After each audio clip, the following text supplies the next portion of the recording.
University మంచి భవిష్యత్తు కోసం తెలుగు విద్యార్థులు ఇష్టపడే యూనివర్సిటీ. కాల్ 9059052378 9059052379.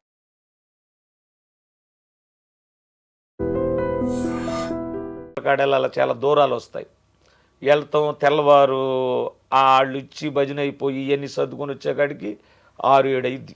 ఇంటికి వచ్చేకాడికి మళ్ళీ అనౌన్స్మెంట్లకు వెళ్ళలేం. అప్పుడేం చేస్తామంటే రికార్డింగ్ మనం చేసి ఏరే బండికి మైకులు కట్టి పంపించేస్తాం. ఆ సీజన్ వరకు జనవరి దాకా. ఇక తర్వాత ఇద్దరు మామూలే. మీ ఇంట్లో ఇంతకుముందు ఎవరైనా ఇలా పాటలు పాడేవాళ్ళ? సంగీతము పాడటం అంటే మా తాతగారి దగ్గర నుంచి పాటలు పాడతారండి, కానీ దేవుడు పాటలు కాదు. ఘంటసాల ఇటువంటి పాటలు లల్లాయిగా పాడుతూ ఉండేవాడు మా తాతగారు ఊరికే ఇంట్లో. ఇంట్లో తర్వాత మా నాన్నగారు, తర్వాత మా అన్నయ్య కూడా ఈ దేవుడు. నేను కూడా సినిమా పాటలు చిన్నప్పుడు పాడేది. చదువుకునేటప్పుడు కూడా 9th క్లాస్ 8th క్లాస్ అప్పుడు మాకు తెలుగు టీచర్ గారు ఉండేవాళ్ళు, భారతీదేవి గారు అని. ఆమె పీరియడ్ వస్తే చాలు ఒక్క పాటను పాడాలి నేను. అవునా? రోజు పాడించుకునే రోజు ఆమె పీరియడ్ అప్పుడల్లా పాడించుకొని తర్వాత లెసన్ చెప్పేదామా. అట్లా అలవాటు అయింది. ఈ మాల్లో వచ్చిన తర్వాత ఇక దాన్ని అట్లా వదిలిపెట్టేశాను. ఇక్కడ భగవంతుడి వైపు నా జీవితం అట్లా మరలింది అనమాట. అప్పటి పాటలో పద్యాలు ఏమన్నా గుర్తున్నాయా? పాడతారా ఒకటి? ఏముంటాయండి అప్పుడు పాటలు, సినిమా పాటలు లేక మామూలు పాటలు. ఇప్పుడు పాడదలుచుకోలేదా అసలు? ఇంకా పాడదలుచుకోవటం అంటే ఓ పాట పాడతానండి. ఎండమావిలో ఎంత ఎతికినా నీటి చెమ్మ దొరికేనా, గుండె బావిలో ఉన్న శతడి ఆవిరి అవుతున్నా, ప్రపంచాన్ని మరిపించేలా మంత్రించే ఓ ప్రేమ, ఎలా నిన్ను కనిపెట్టాలో ఆజుకి ఇవ్వమ్మా, నీ జాడ తెలియని ప్రాణం చేస్తోంది గగన ప్రయాణం, ఎదర ఉంది నడిరేయన్నది సంధ్యా సమయం, ఏ క్షణాన ఎలాగ మారును ప్రేమించే హృదయం, ఆలయాన హారతిలో ఆఖరి చితి మంటలలో రెండిటిలో నిజానికున్నది ఒకటే అగ్నిగుణం, ప్రేమ అనే పదాన ఉన్నది ఆరని అగ్నికణం.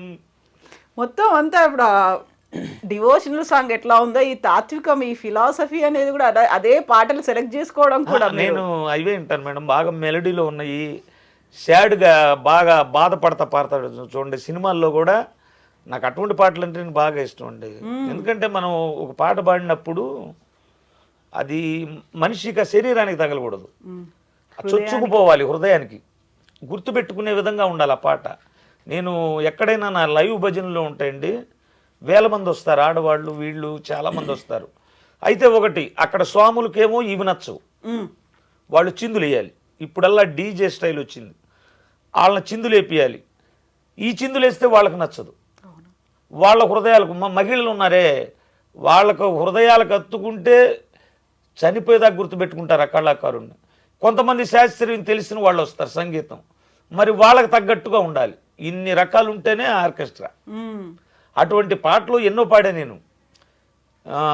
ఒక పాట అయితే మేడం, పిల్లలు లేని వాళ్ళు పడే వేదన, ఆ మహిళను జనం పెట్టే బాధలు, అయినోళ్ళు పెట్టే బాధలు, గొడ్డుమూతురాలు అంటాం, ఆ పడే బాధలు.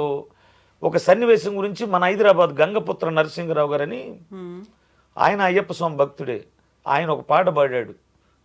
ఆ పాటని నేను అసలు ఎంతమంది ఏడిసేవాళ్ళు, పాట చాలా బాగుంటుంది మేడం. నాన్న వాళ్ళే నన్ను అవమానపరచినారు, గొడ్రాలివని ఆలిని ఎగతాళి చేసినారు, తమ పెళ్ళి పేరంటాళ్లకు దూరముంచినారు, లోకులు కాకులుగా మమ్ము పొడుచుచున్నరయ్యా,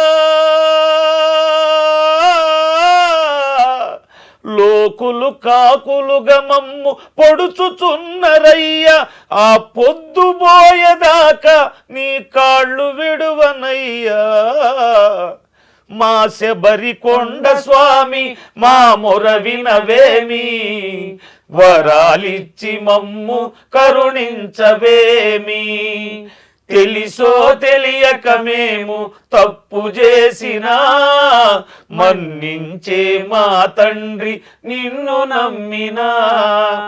చాలా బాగుంటుంది మేడం ఆ పాట అయితే. ఎక్కడ పాడినా మహిళలు కొంతమంది పిల్లలు లేని వాళ్ళు ఉంటారు, వాళ్ళకి అన్ని గుర్తొచ్చేసి ఏడుస్తూ ఉంటారు అన్నమాట. అందులో 4వ చరణం బాగుంటుంది మేడం. అయితే నేను పిల్లలు లేకపోవడం తప్పని నేను అసలు ఎప్పుడు అనుకోను, అన్నను కూడా. ఎందుకంటే మేడం భర్త ఆవిడ కొడుకు, ఆవిడ భర్త కూతురు, వాళ్ళ దాంపత్యం పిల్లలను కానీ తన్నులు తినే కన్నా లేకుండా ఏ పిల్లలు లేని వాళ్ళందరూ బతకటం లేదా? వీళ్ళు బతకరా? ఉన్న వరకు తింటారు, తర్వాత ఎవరికో అనాథాశ్రమాలకు ఇచ్చి వెళ్ళిపోతారు. ఒకరినొకరు అర్థం చేసుకుని ఈ రోజు చూస్తున్నాం, కొంతమంది తల్లిదండ్రుల్ని కాశీ వెళ్తారు, చార్ధామ్ అంటారు, కేదార్నాథులు వెళ్తారు, ఇంట్లో ఉన్న తల్లిదండ్రిని గుర్తించరు. కనిపించే దైవాలు ఇక్కడే ఉంటే ఎక్కడికి వెళ్ళినా, మన తుకారం గారు ఉన్నారు మేడం, ఆయన శిష్యులు యాత్రకు వెళ్తా గురుగారు మీరు కూడా రమ్మంటే నీ రానయ్యా అందరూ ఇక్కడే ఉన్నారన్న అంట. కాదండి మీ గుర్తుగా ఏదన్నా ఏమంటే ఒక చేతి దోసకాయ ఇచ్చి పంపించాయంట.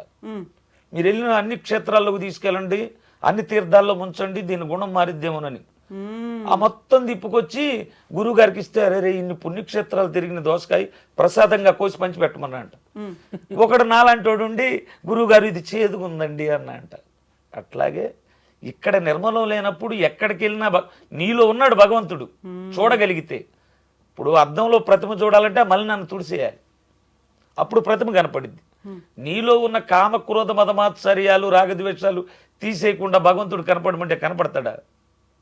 ఎప్పుడైనా భగవంతుడిని గుర్తెరగాలి. ఒకటే గుర్తు, మనం తప్పు చేస్తే చిన్నగా హెచ్చరిస్తారు. మన వాళ్ళు పూర్వీకులు చెప్పేవాళ్ళు, ఒరే అటు 7 తరాలు ఇటు 7 తరాలు బాధలు పడతారు నువ్వు తప్పు చేస్తే. లేదు మేడం, శిక్షా స్మృతి భగవంతుడు మార్చేశాడు, బాగా అప్డేట్ అయిపోయాడు ఆయన.